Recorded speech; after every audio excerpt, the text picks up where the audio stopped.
दोस्तों, कैसे हैं आप? उम्मीद है आप सब बहुत ही अच्छे और स्वस्थ होंगे। मैं अलका शर्मा आप सबका स्वागत करती हूँ उल्लास फॉरएवर पॉडकास्ट में। और दोस्तों, आज हम लाए हैं आपके लिए बहुत ही इंटरेस्टिंग टॉपिक। हमारे गेस्ट इतने खुद इंटरेस्टिंग है, तो ये टॉपिक क्या है? टॉपिक है फुटबॉल एनालिटिक्स। और जो हमारे गेस्ट हैं मिस्टर मनन, अब आपको बताएंगे इस टॉपिक के बारे में। अब हम जानते हैं फुटबॉल एक राउंड राउंड सी बॉल होती है। हम तो यही जानते हैं मनन कि एक बॉल होती है, उसके पीछे खिलाड़ी भागते हैं, कोई गोलकीपर होता है और ये सब चीजें। लेकिन फुटबॉल को कैसे एनालाइज किया जाता है, ये तो हमने कभी सुना नहीं। बड़ा ही इंटरेस्टिंग कॉन्सेप्ट है। और हम ये भी देखते हैं कि कॉर्पोरेट आजकल वर्ल्ड में लोग रात रात भर मैचेस भी देखते रहते हैं, तो ये सब चीजें तो हमें पता है मोटे मोटे तौर पे। सबसे पहले मनन, आपका मैं स्वागत करती हूँ हमारे पॉडकास्ट में। तो प्लीज अपने बारे में कुछ बताइए। और ये जो फुटबॉल एनालिटिक्स है, हम तो जानने के लिए इतने आतुर हो रहे हैं, है क्या? बताइए। जी बिल्कुल। Firstly thank you so much मुझे अपने पॉडकास्ट पे इनवाइट करने के लिए। तो मैं थोड़ा अपने बारे में थोड़ा बताना चाहूँगा। मैं करेंटली एक कंसल्टिंग कंपनी में एनालिस्ट की तरह काम करता हूँ एंड मुझे लगभग 2 साल हो गए हैं काम करते हुए। तो इस एक कॉर्पोरेट प्रॉपर टिपिकल एम्प्लॉय जो कॉर्पोरेट का होता है, हेक्टिक लाइफ होती है, आपको 5 दिन काम करना है, सैटरडे संडे आपके फ्री हैं, यही एक टिपिकल लाइफ जो है। अब उस बीच में थोड़ा बहुत टाइम निकाल के मैं फुटबॉल की तरफ देता हूँ, तो मुझे खुद को तसल्ली मिलती है, खुद को अच्छा लगता है कि मैं अपने इंटरेस्ट के लिए, अपने पैशन के लिए कुछ कर रहा हूँ। तो उस हिसाब से जैसे आपने मेंशन भी करा कि कितना corporate life, fast paced, modern environment, इस सब के बावजूद मैं रोज लेट रात अगर मैच आना होता है, अगले दिन ऑफिस क्यों ना हो मेरा, अगर सुबह सुबह मुझे 7 बजे उठ के ऑफिस जाना है और मैच अगर रात के 4 बजे तक चलना है, मैं अपनी फेवरेट टीम का मैच बैठ के ज़रूर देखूंगा।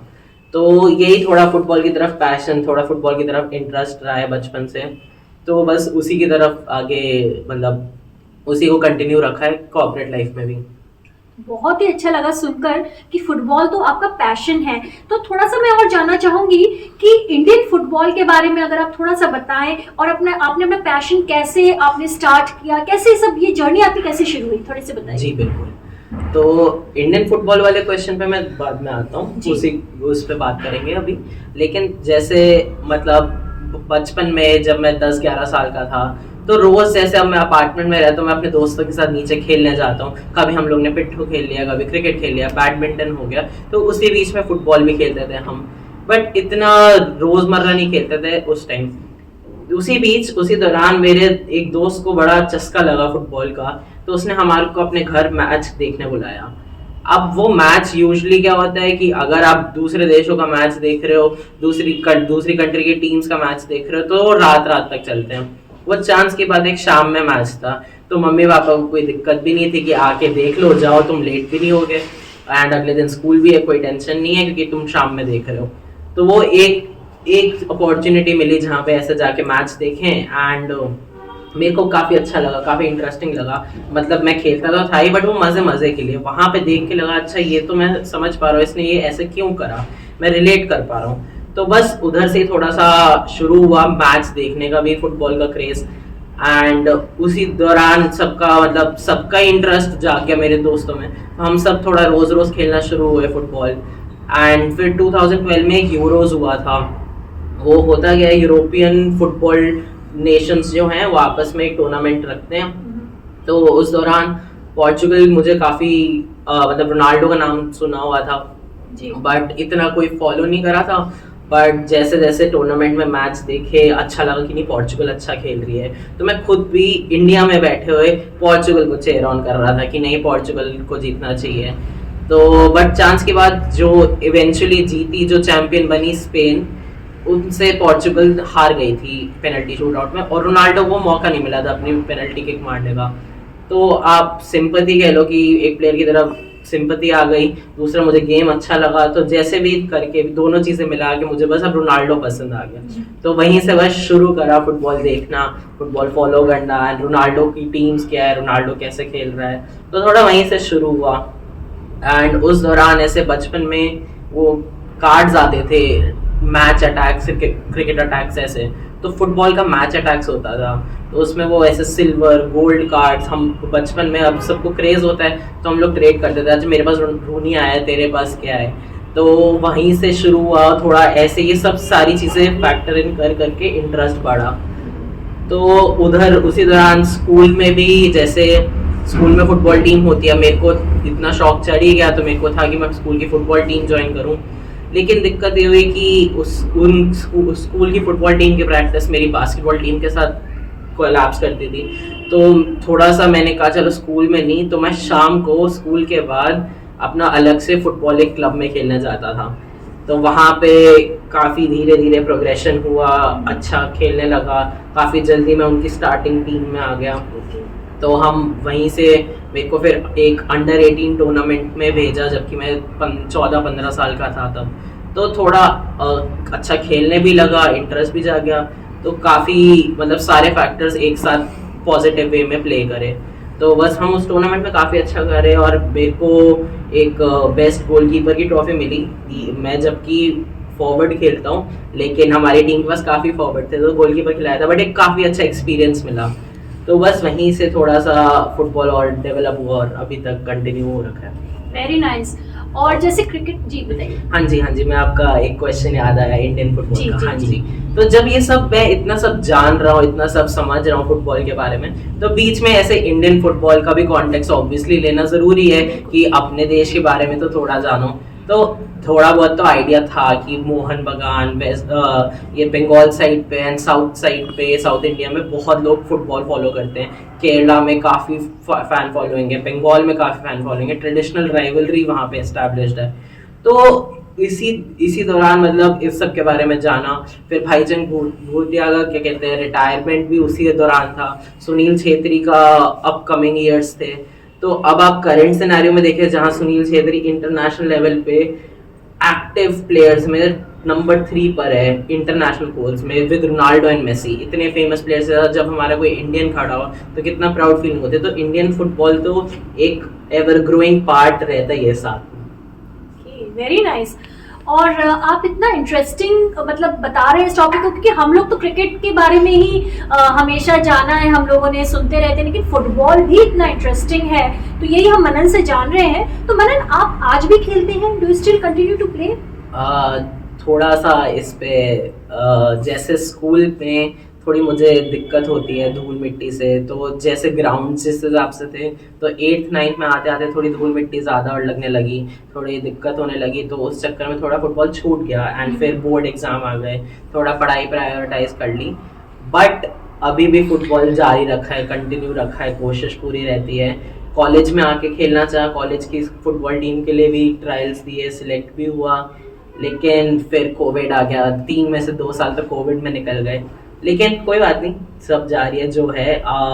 ऑफिस में आने के बाद अपने कलीग्स के साथ कभी फुटबॉल खेल लिया, कभी अपने कॉलेज के दोस्तों के साथ, फिर वीकेंड टू वीकेंड जाता रहता। तो फुटबॉल तो जारी है ही है। एंड इसका एक 2-3 प्राइम एग्जाम्पल ये है कि मैं जब बाहर एक वेकेशन पे गया था, वहाँ डिज्नीलैंड में मुझे एक फॉरेनर मिले, अर्जेंटीना का फॉरेन कपल मिला। वो उनसे बात करने लगे, नॉर्मल बातचीत शुरू हुई, तो उन्होंने पता नहीं आउट ऑफ द ब्लू पूछ लिया फुटबॉल के बारे में। तो वो बहुत शॉक में थे कि इंडियंस भी फुटबॉल फॉलो करते हैं। तो मैं उनको बता रहा, नहीं, इंडियंस काफ़ी अच्छे से फुटबॉल फॉलो करते हैं, उनको सब पता होता है। तो उन्होंने मुझसे अर्जेंटीना के प्लेयर्स के बारे में पूछना शुरू करा। तो मैंने कहा हाँ मुझे पता है, ये भी पता है, मेसी भी है, एग्वेरो भी है, डी मारिया भी है। तो वो कहते एग्वेरो? मैंने कहा हाँ मेरे को पता है अच्छे से। तो चांस की बात ये थी कि वो जिनसे मैं बात कर रहा था वो एग्वेरो की बहन थी। तो मैं वहाँ फॉरेन में एग्वेरो की बहन से मिल रहा हूँ एंड उनसे बात करके हमने साथ में 4 जनों ने फोटो भी खिंचवाई थी, जो मेरे साथ मेरा दोस्त था और वो कपल। तो और फिर उसी वेकेशन पे एक पार्क में गए थे। तो जैसे अब थक के घूम के मम्मी पापा ऐसे पार्क में रेस्ट कर रहे हैं, तो मेरे को ऐसी एक अंकल दिखे जो अपने बेटे के साथ फुटबॉल खेल रहा था। मैं उनके साथ ऐसे कहा कि मैं भी थोड़ा सा let's have a kick about, मैंने ऐसे बोला। तो हम लोग थोड़ा फुटबॉल खेल रहे हैं, उसके बाद उनको अच्छा लगा कि मैं ठीक ठाक पास दे रहा हूँ। उन्होंने कहा 1-on-1 करते हैं, तो 1-on-1 करा, ऐसे एक दूसरे से भिड़ रहे। तो एंड में बहुत फ्रेंडली टर्म्स में उन्होंने ऐसे बोला आप अच्छा खेलते काफ़ी, यहाँ तक कि मैं एक यूथ लेवल पे गोलकीपर रह चुका हूँ एक यूरोपियन क्लब के लिए। और उन्होंने कहा कि मैंने काफ़ी अच्छे अच्छे दिग्गज खिलाड़ी देखे हैं, लेकिन आप भी काफ़ी अच्छा खेलते हैं। तो वो सुन के अच्छा लगता है कि एक इंडियन ये सब चीज़ें सुनता है किसी एक यूरोपियन नेशन से जो कि बहुत ही अच्छा कर रही है फुटबॉल में, तो काफ़ी अच्छा लगता है सुन के। बहुत बढ़िया। और आपने मतलब कितना इम्प्रेसिव रहा होगा उनके लिए भी कि आपने एक तो हमारी कंट्री को आपने कितना प्राउड फील करवाया एक फॉरेन लैंड में, कि आप उनके प्लेयर्स के बारे में आपको भी नॉलेज है, आपको इंडिया के बारे में तो है ही और बाकी उनके गेम के बारे में भी आपको इतना अच्छा नॉलेज है। तो अब हम यहाँ पे आते हैं मनन, कि ये जो एनालिटिक्स है ना, बड़ा हमें डरा भी देता है टर्म्स की, बड़ा टेक्निकल सा टर्म लगता है फुटबॉल एनालिटिक्स। तो आपकी जो जर्नी थी, आप कैसे इसकी तरफ टर्न हुए और फुटबॉल में इसका क्या रोल होता है एनालिटिक्स का, तो थोड़ा सा उसके बारे में बताइए प्लीज। बिल्कुल। तो जैसे कि मैंने कहा कि थोड़ा फुटबॉल छूट गया, तो किसी तरीके से मुझे फुटबॉल और अपना कनेक्शन मेंटेन रखना था। चाहता था कि मैं इसी फील्ड में कुछ करूं, अगर मैं खेल नहीं सका तो किसी और तरीके से सही। तो कॉलेज का फाइनल ईयर चल रहा था, तो हमारा कॉलेज काफ़ी अच्छा है प्लेसमेंट्स में, तो कंपनीज आ रही थी कैंपस पे, तो चांस की बात मैंने अच्छा इंटरव्यू दिया एंड मेरा फर्स्ट कंपनी में हो गया। अब मेरे लास्ट फाइनल ईयर के 7-8 महीने पड़े हैं, जहाँ पे अब मेरे सर पे बोझ नहीं है किसी और टेंशन का कि अब कंपनी पे मिल गई है, अब बस जो कॉलेज की पढ़ाई है उस पर ध्यान देना है। तो बाकी जब मेरे दोस्त जिनकी और प्लेसमेंट हो गई पहली कंपनी में, उन लोगों ने ये टाइम सोचा कि मैं इसको और पढ़ाई रिलेटेड सर्टिफिकेट उठा लूँ, फाइनेंस के कोर्सेस उठा लूँ, CFA कर लूँ, FRM कर लूँ। मैंने कहा ये सब तो मैंने करना ही है बाद में, इससे अच्छा मैं थोड़ा अपना पैशन में ध्यान दूँ, थोड़ा यही टाइम है जब स्ट्रेस फ्री में मैं किसी और चीज़ को दे सकता हूँ। तो वहाँ पे मैंने उस टाइम एक फुटबॉल एनालिटिक्स का ऑनलाइन कोर्स करा था। तो वो कोर्स काफ़ी इंटरेस्टिंग था, काफ़ी नया टॉपिक था मेरे लिए खुद भी, बट काफ़ी कुछ सीखने को मिला। वहाँ पे एक ट्रेनर थे हमारे जिनकी खुद की एक कंपनी थी, वो कंपनी टाई अप है फुटबॉल क्लब्स इंडिया में, तो उनके लिए एनालिसिस करते थे, तो वो हमारे को चीज़ें सिखा रहे थे। तो वहाँ पे जिस प्रकार की चीज़ें सीखी, जिस प्रकार का एनालिसिस, ऐसे पाइथन यूज़ करना, टैबलो यूज़ करना, सब चीज़ें सीखी। तो वो जब यूज़ करा फुटबॉल के टर्म्स में, वो काफ़ी इंटरेस्टिंग था। और मैं आपसे पूछना चाहूँगी, क्योंकि आपने आई बिलीव आपने मेंशन किया था, और आपका जो इंटर्नशिप है तो उसके बारे में थोड़ा सा आप हमें बताइए कि किस तरीके का वर्क आपने वहाँ पे किया, किस तरीके का काम किया आपने, तो थोड़ा सा बताइए। तो जैसे जो जो हमने चीज़ें सीखी, मैं उन पे अभी थोड़ा गौर फरमाऊंगा, लेकिन जो जो हमने चीज़ें सीखी वो हमको एक इंटर्नशिप में भी अपॉर्चुनिटी मिली उन पे काम करने की। तो 2 महीने की वो इंटर्नशिप थी और वो कोर्स था ऑनलाइन। तो हमने उसमें इतनी मल्टीपल चीज़ें सीखी कि पाइथन से आप स्टैटिस्टिक्स को कैसे यूज़ करके एक विजुअलाइजेशन बना सकते हैं, जिससे आप एक प्लेयर का प्रोफाइल बना सकते हैं पूरी की। अच्छा, ये गोल्स इतने मार रहा है, ये असिस्ट इतने दे रहा है, ये डिफेंसिव एक्शंस इतने कर रहा है, ये टैकल इतने कर रहा है, ऐसी एक चार्ट पे उसका पूरा प्रोफाइल बन गई। उसी प्रोफाइल को अगर हम दूसरे प्लेयर से कंपेयर करें तो उसी चार्ट पे दूसरे का, तो इससे बहुत अच्छा विजुअल कंपैरिजन हो जाता है। इसको रेडार चार्ट्स कहते हैं। ये सीखा। फिर अगर एक फुटबॉल फील्ड पे सिस्टम में कितने डिफेंडर्स हैं, कितने मिडफील्डर्स हैं, कितने फॉरवर्ड्स हैं, वो किस सिस्टम पे सेटअप करते हैं। अगर 4 डिफेंडर है या 3 डिफेंडर है, उन दोनों के प्लेइंग स्टाइल में काफ़ी फ़र्क होता है। वो क्या होता है, एक कोच जिस टीम का कोच है वो क्या चीज़ प्रेफर करता है, क्या वो ज़्यादा एरियल बॉल्स प्रेफर करता है या ग्राउंड में पास से ज़्यादा प्रेफर करता है, या राइट से अटैक करना प्रेफर करते हैं या सेंटर से अटैक करना। तो ये सारी चीज़ें, टीम की टैक्टिक्स, फॉर्मेशन, ये सब सीखा। उसके अलावा थोड़ा डैशबोर्ड बनाने सीखे कि पूरे साल में जितने भी प्लेयर्स हैं उन्होंने कितना कैसे परफॉर्म करा एक स्पेसिफिक डेटा पे। तो उसका पूरा एक चार्ट बना के हम लोग कंपेयर करा उसको। फिर एक प्लेयर का प्रोफाइल है कि अगर एक प्लेयर अटैक पे खेलता है तो क्या वो एरियली अच्छा है, क्या वो हेडर ज़्यादा मारता है। अगर यस, तो वो एक ऐसे सिस्टम में बेटर फिट करेगा जहाँ पे आप क्रॉसेस और एरियल पासेस ज़्यादा दे रहे हैं, रादर देन अ सिस्टम जहाँ पे आप ग्राउंड में पासेस ज़्यादा दे रहे हैं। तो ये सब चीज़ें समझना, इसको स्काउटिंग कहते हैं। ये करा हमने। उसके अलावा एक प्लेयर एजेंसी का काम करा, जहाँ पे हम प्लेयर्स के पास जाते थे, उनसे उनकी मैच फुटेज ली, उनकी गेम को समझा कि वो किस हिसाब से खेलते हैं, उनका फुटवर्क कैसा है, उनकी स्पीड कितनी है, उनकी प्लेयर प्रोफाइल कैसी है, हम उनको कैसे बेटर हेल्प कर सकते हैं, ये सारी चीज़ें समझी। तो इस प्रकार का काम था। एंड लास्टली जो कि मेरे को सबसे ज़्यादा इंटरेस्टिंग लगा वाज एक ऑपोजिशन एनालिसिस। इसमें क्या है, आपके सामने जो टीम खड़ी है वो टीम कैसे खेलती है, उस टीम के कौन से स्टार प्लेयर है, उस टीम को कैसे गोल मारते हैं, वो कैसे अपनी बॉल प्रोग्रेस करते हैं, वो डिफेंस किस लाइन में करते हैं, अगर 2 डिफेंडर है उनके, एक आगे जाके भिड़ता है तो एक पीछे रहता है कि नहीं, वो चीज़ें समझना और उस डिफेंस को ब्रेक कैसे करना, सजेशंस देना अपने फुटबॉल क्लब को कि आप इस ऑपोजिशन के अगेंस्ट आप यहाँ से पास दीजिए, ये चीज़ वीक है तो आप यहाँ से गेम बनाइए, यहाँ से गोल्स पड़ने के ज़्यादा चांसेस हैं।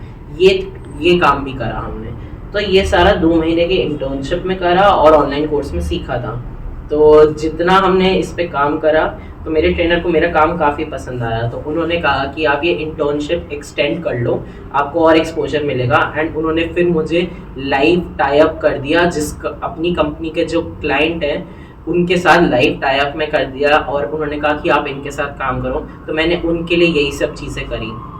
एंड उसके अलावा हमने फिर ISL जो चल रही है लीग इंडिया में, उसकी टीम्स के ऊपर भी काम करा। जमशेदपुर के crosses and set piece routine को हमने समझा, कैसे वो एक कॉर्नर या फ्री किक से गोल मारते हैं, उनके कौन से प्लेयर इंपॉर्टेंट है, अगर एक कॉर्नर पे वो खड़े हैं तो दूसरे टीम के लोग उनको जो डिफेंड कर रहे हैं उनके सिस्टम को कैसे तोड़ के गोल मारना, वो सारी चीज़ें हमने ISL के क्लब के लिए सीखी, जो कि ISL आज की डेट में इंडिया का top most tier of football है।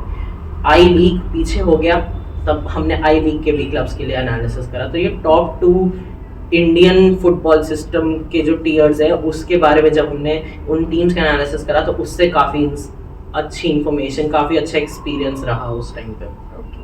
सो आपने इतना अद्भुत काम किया है, इतना ज़्यादा काम किया, और जैसे आपने बताया कि आपके जो मेंटोर थे वो इतने खुश हुए जब आप इंटर्नशिप कर रहे थे, आपकी इंटर्नशिप भी एक्सटेंड की गई। मतलब इतना इंटरेस्टिंग फील्ड है दोस्तों, हम सोच भी नहीं सकते थे कि फुटबॉल जैसा जो गेम है इतना ज़्यादा टेक्निकल है। मतलब खासकर फुटबॉल एनालिटिक्स का जो मनन ने हमें समझाया। तो मनन, आपको ऐसा लगता है कि फुटबॉल एनालिटिक्स जो है वो बहुत एसेंशियल है फुटबॉल के लिए? मतलब आपके क्या इसमें विचार है? मतलब एसेंशियल तो ये हमेशा से ही रहा है। कोई भी फुटबॉल क्लब एक एनालिटिक्स के बिना फंक्शन नहीं कर सकता। लेकिन डिफरेंस क्या है आज के ज़माने और पुराने ज़माने में, कि पुराने ज़माने में चीज़ें कैसे थी कि आप एनालाइज कर रहे हो दूसरों की मैच की वीडियो, मैच की फुटेज की, आपका कौन सा प्लेयर कहाँ से जा रहा है, कि आप वही सेम चीज़ है कि आपकी दूसरे ओपोनेंट कैसे कर रहे हैं, या हमारी खुद की टीम ने ये गोल ऐसे मारा जबकि इसमें बेटर तरीका था, आप यहाँ से ये मार सकते थे, ये डायरेक्ट था, ये ज़्यादा चांसेस थे। तो ऐसी चीज़ें तो हमेशा से रही है। आज की डेट में क्या फ़र्क है, आज हमारा डेटा का बहुत इन्फ्लक्स है। तो ये स्टेटिस्टिक्स समझना, एक होता है प्रिडिक्टिव मॉडलिंग जो आप करते हैं फुटबॉल के टर्म्स में भी, कि अगर आपने कहीं से बैठे बैठे एक शॉट लिया, एक आपने सेंटर से शॉट लिया, एक आपने गोल के पास से शॉट लिया, तो गोल के पास जो शॉट मारा है उसके गोल जाने के ज़्यादा चांसेस है, तो वो कितने चांसेस है वर्सेस एक सेंटर से शॉट लिया जो ज़्यादा दूर से है। तो वो सारी प्रिडिक्टिव मॉडलिंग होती है।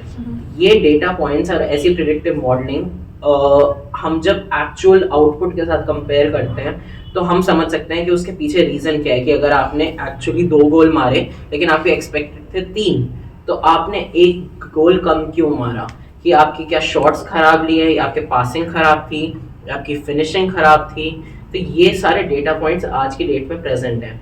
ये सिर्फ एक छोटा सा एग्जाम्पल था, लेकिन और भी बहुत कुछ है डेटा पॉइंट्स के टर्म्स में जो आज फुटबॉल एनालिटिक्स में है। तो जब आप ये नए तौर तरीके पुराने ट्रेडिशनल मेथड्स के साथ आप कंबाइन करते हो तो एक बहुत ही बढ़िया टैक्टिकल एनालिसिस बन जाता है एक फुटबॉल क्लब के लिए, जो आज की डेट में काफ़ी बड़े बड़े क्लब्स भी यूज़ कर रहे हैं। जैसे इंग्लिश प्रीमियर लीग में एक क्लब है ब्राइटन, वो स्मॉल मार्केट क्लब है, इतनी बड़ी एस्टैब्लिश टीम नहीं है, लेकिन जिस हिसाब से उन्होंने ये डेटा को यूज़ करा है, जिस हिसाब से उन्होंने ये सारा फुटबॉल एनालिटिक्स का यूज़ करा है, वो पूरा टोटली इस पे डिपेंडेंट हो गए हैं, और इस चक्कर में वो सारा का सारा अपना डेटा पे रन करते हैं। They have had amazing success.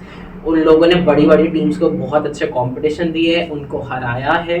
अब वो इतना अच्छा कर रहे हैं कि दे वर सिलेक्टेड टू प्ले यूरोप के टॉप क्लब्स के साथ, यानी कि नॉट सिर्फ इंग्लैंड के बट जर्मनी, फ्रांस, स्पेन, इन सब के क्लब्स के साथ खेलने का मौका उन्हें मिला, क्योंकि उन्होंने एक लास्ट ईयर बहुत अच्छा परफॉर्मेंस दी। तो उनके जिस हिसाब से स्काउटिंग रहती है कि सही प्लेयर चुनना, सही प्राइस पे चुनना, कि अगर आप एक प्लेयर है, एक प्लेयर जिस पे आप 5 मिलियन अभी स्पेंड कर रहे हैं, वो बाद में जाके इतना अच्छा कर रहा है कि उसकी मार्केट वैल्यू इंक्रीज होकर 40 मिलियन जा रही है, तो आपको तो 8 टाइम्स का प्रॉफिट मिलेगा ना जब आप 5 मिलियन के प्लेयर को 40 मिलियन में बेचोगे। तो वो क्लब ऐसे ऑपरेट करता है, छोटे छोटे स्टार्स को आइडेंटिफाई करता है यंग एज से। तो I think to answer your question, football analytics बहुत एसेंशियल है आज की डेट में। अब मेरा जो अगला प्रश्न होगा, बेसिकली वो 2 प्रश्न है उसमें। तो एक तो आप जानते हैं कि इंडिया इतना बड़ा कंट्री है, तो आप ग्रास रूट लेवल पर आपको क्या लगता है कि क्या रोल होगा फुटबॉल एनालिटिक्स का? एक तो मेरा प्रश्न ये है। दूसरा कि इंटरनेशनल स्टेज पे आपको क्या लगता है कि इंडिया क्या अपना एक ब्रेक बना पाएगा इंडियन फुटबॉल ये एनालिटिक्स यूज करके? तो जरा थोड़ा सा इसके बारे में हमें जानकारी दीजिए प्लीज। तो अभी क्या है, इंडियन फुटबॉल काफी एक्साइटिंग स्टेज पर है। अभी रिसेंटली में एक एशिया कप हुआ था जहाँ पे इंडिया के ऊपर काफी उम्मीदें थी, बट अनफॉर्चुनेटली इंडिया तीनों मैचेस हार गया। लेकिन अभी फीफा जो मेन कंपटीशन होता है इंटरनेशनल स्टेज पे वर्ल्ड कप, उस वर्ल्ड कप में जितनी टीम्स पार्टिसिपेट कर सकती है वो नंबर इंक्रीज करा गया है। तो यानी कि एशिया में से जितनी टीम्स पहले जाती थी अब उससे ज़्यादा जा सकती हैं। तो इससे इंडिया के चांसेस और अच्छे होते हैं। एंड इतने एक्साइटिंग टाइम पर जहाँ फुटबॉल बिल्कुल राइज पर है, उस टाइम पे इंडिया के पास बहुत अच्छा मौका है कि अगर अपने वो सही डेवलपमेंट में फोकस करे तो अगले 10 साल 20 साल में इंडिया एक टीम अपनी वर्ल्ड कप में भेज पाएगी, जो कि आज तक नहीं हुआ है। तो ये ग्रास रूट लेवल से ही शुरू करना पड़ेगा।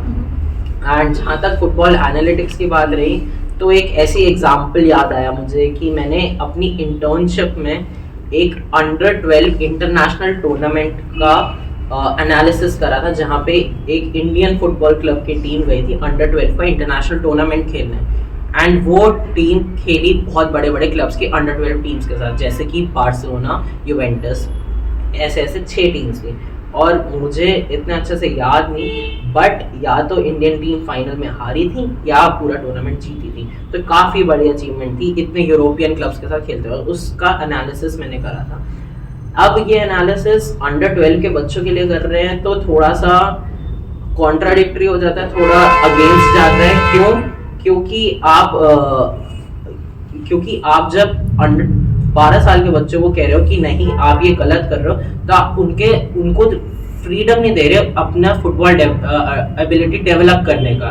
तो ये एनालिटिक्स जो है ये आपको एक स्पेसिफिक एज के बाद, जैसे 15-16 साल के बच्चों को अगर आप ये एनालिटिक्स समझाओ कि हम आपको एनालाइज कर रहे हैं, आपकी गेम ऐसे, ये गलती आप कर रहे हो या ये बहुत अच्छा कर रहे हो, इस पे और ध्यान दिया जा सकता है। ये 15-16 साल के, बट जब तक वो 15 के नहीं हो जाते उनको पूरा फ्रीडम मिलना चाहिए एक्सप्रेस करने का, क्रिएटिविटी दिखाने का, स्किल्स डेवलप करने का। तभी आप उनको एक पोजिशनल टैक्टिकल सेंस में रिस्ट्रिक्ट कर सकते हो।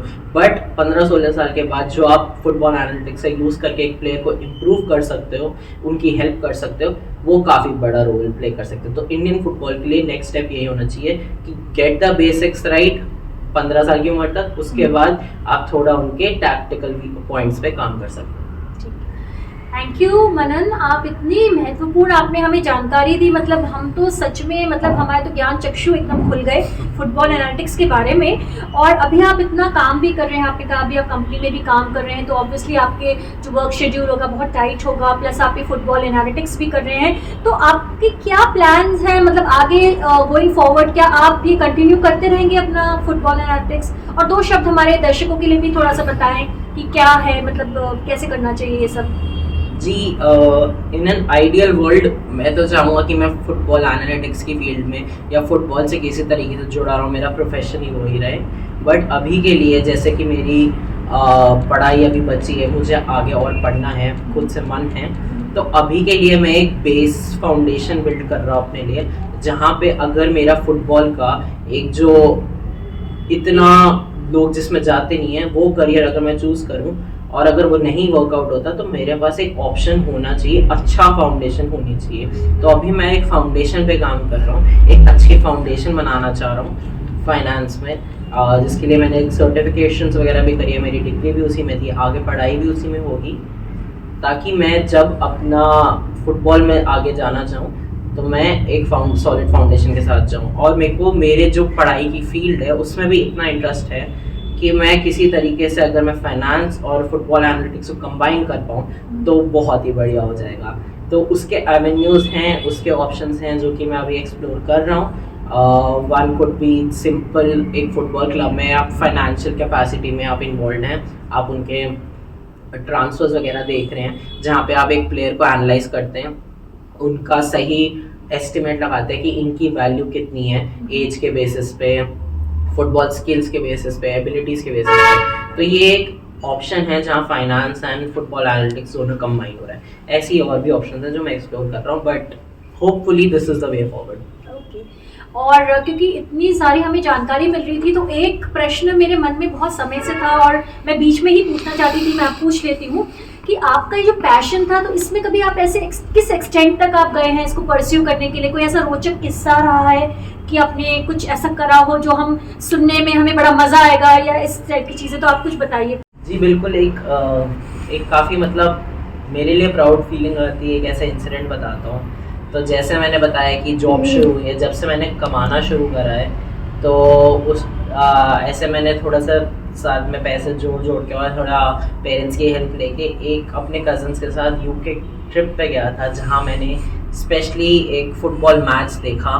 एंड मेरे को लिवरपूल फुटबॉल क्लब बहुत पसंद है, लेकिन मैंने अनफॉर्चुनेटली उनका मैच नहीं देख पाया, बट एक ऐसा मैच देखा जो बहुत ही ज़्यादा हाइप था, जो बिल्कुल एक टाइटल डिसाइडर था। मैनचेस्टर सिटी और एक आर्सेनल का मैच देखा था, उनके स्टेडियम मैनचेस्टर में जाके देखा, उस एटमॉस्फेयर में उस एक्सपीरियंस को सोक इन करना काफ़ी अमेजिंग फीलिंग थी। वहाँ स्टेडियम में घुसते ऐसे चीखने चिल्लाने का मन कर रहा था बाकी फैंस को देख के, तो बहुत ही अच्छा एक्सपीरियंस रहा। तो मतलब मैं इस हद तक जा सकता हूँ कि मैं यूके चला जब मैच देखने, तो ये काफ़ी इंटरेस्टिंग और एक काफ़ी क्लोज मोमेंट था मेरे लिए। थैंक यू सो मच मनन, और आपको बहुत बहुत शुभकामनाएं और आपका बहुत धन्यवाद कि आप यहाँ आए। और उल्लास फॉरएवर में हम फिर से बहुत ही ऐसे इंटरेस्टिंग किस्से लाएंगे। Thank you so much. This is Alka Sharma from Ullas with Manan. Thank you.